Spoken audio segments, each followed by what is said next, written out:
तो इस बार का चुनाव बेहद दिलचस्प रहा, चाहे महाराष्ट्र हो, झारखंड हो, यूपी हो। प्रचार से लेकर मतदान और मतदान से लेकर नतीजों तक काफी दिलचस्पी यहां दिखी। हर लेवल पर हर दिन नए डेवलपमेंट्स दिख रहे थे। महाराष्ट्र की बात करें तो महायुति और महाविकास आघाड़ी दोनों ने एड़ी चोटी का जोर लगा दिया, लेकिन परिणाम महायुति के पक्ष में आया। तो अब परेशानी है क्या? दरअसल परेशानी यह है कि सीएम कौन होगा, और यह सवाल इसलिए उठ रहा है क्योंकि बीजेपी ने 132 सीटों पर अप्रत्याशित जीत हासिल की है और शिवसेना शिंदे गुट को 57 सीटें मिली। और अगर चुनाव प्रचार के दौरान की बात करें तो बीजेपी के कई नेताओं ने कहा था कि एकनाथ शिंदे ही हमारे सीएम होंगे और इन्हीं के नेतृत्व में चुनाव लड़ने की बात भी कही गई थी। तो फिर ऐसे में सवाल यह कि क्या बीजेपी फिर से एकनाथ शिंदे को सीएम बनाएगी? बीजेपी ने शिंदे को मुख्यमंत्री तब बनाया जब उन्होंने शिवसेना में उद्धव ठाकरे से बगावत की थी और उन्हें इसी बगावत का इनाम मिला था। तो अब ऐसे में सीएम रेस, क्या ये रेस है भी या नहीं? क्योंकि जिस तरह की प्रचंड जीत बीजेपी ने इस बार हासिल की है, तो क्या सहयोगियों, अब जो ये तमाम सहयोगी हैं वो दबाव बनाने की स्थिति में हैं? इस तस्वीर को समझने की कोशिश करेंगे। झारखंड, जहां पर इंडिया गठबंधन ने बाजी मारी, यूपी के उपचुनाव में अखिलेश का पीडीए गया फिसल, या फिर मुस्लिम समाज ने योगी का समर्थन दिया है। आज ये तमाम परिस्थिति, तमाम समीकरणों को समझेंगे, क्योंकि अब समीकरण और हालात और नतीजे तीनों बदल गए हैं। अब इसी पर आज खास चर्चा होगी। मेहमान हमारे साथ जुड़ चुके हैं, ग्राउंड जीरो से मेरे सहयोगी मेरे साथ हैं। आगे बढ़ेंगे, लेकिन उससे पहले जीत और हार को लेकर किस तरह की प्रतिक्रियाएं सामने आई है, पहले उस पर नजर डालिए। कांग्रेस और उसके इकोसिस्टम, उन्होंने सोचा था कि संविधान के नाम पर झूठ बोलकर, आरक्षण के नाम पर झूठ बोलकर एससी, एसटी, ओबीसी को छोटे छोटे समूह में बांट देंगे।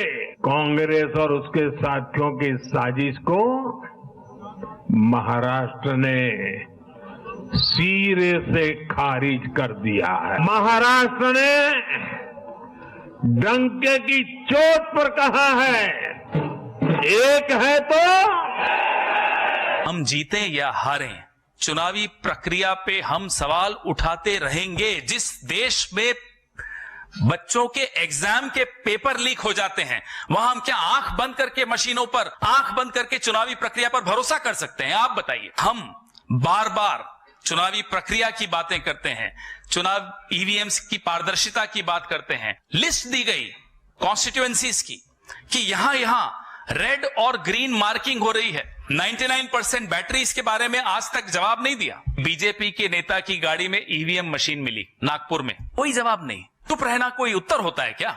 राष्ट्र नहीं होने देंगे तो इसके लिए इस प्रकार के नतीजे महाराष्ट्र के ऊपर लाद गए हैं। ये जनता का कौल हो ही नहीं सकता। इतनी ये निर्णय जो आया है, ये नतीजा आया है, ये जनता का निर्णय नहीं है, मैं इतना ही कहूंगा। कुंदरकी पर भारतीय जनता पार्टी की विजय ये राष्ट्रवाद की विजय है।